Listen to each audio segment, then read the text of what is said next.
J'ai encore d'autres brebis qui ne sont pas de cette bergerie. Celles-là aussi, il faut que je les amène, elles entendront ma voix et elles deviendront un seul troupeau, un seul berger. Quand il dit d'autres brebis, il parle de la maison de Israël, c'est-à-dire Éphraïm.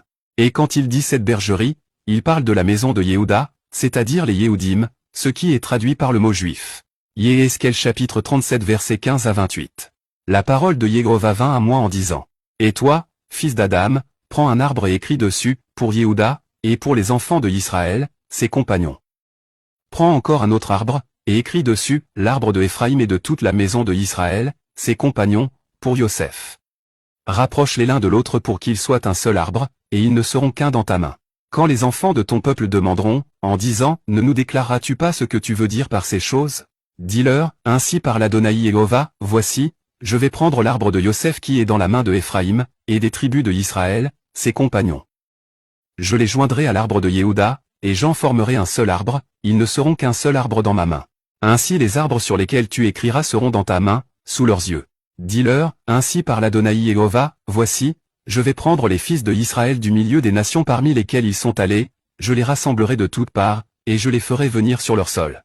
Je ferai d'eux une seule nation sur la terre, sur les montagnes de Israël.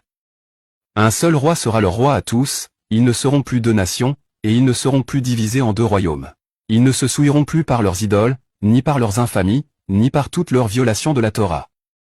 Je les délivrerai de tous les lieux où ils habitent, les lieux où ils ont transgressé la Torah, et je les purifierai. Ils seront mon peuple et je serai leur Elohim. David, mon serviteur, sera leur roi et ils auront tous un seul berger.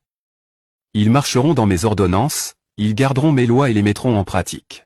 Ils habiteront sur la terre que j'ai donnée à Yaakov, mon serviteur, sur laquelle vos pères ont habité.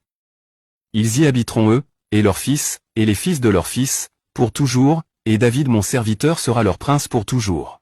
Je traiterai avec eux une alliance de shalom, et il y aura une alliance éternelle avec eux. Je les établirai, je les multiplierai et je mettrai mon sanctuaire au milieu d'eux pour toujours. Mon tabernacle sera au milieu d'eux. Je serai leur Elohim et ils seront mon peuple. Les nations sauront que je suis Yehovah qui sanctifie Israël, quand mon sanctuaire sera au milieu d'eux pour toujours.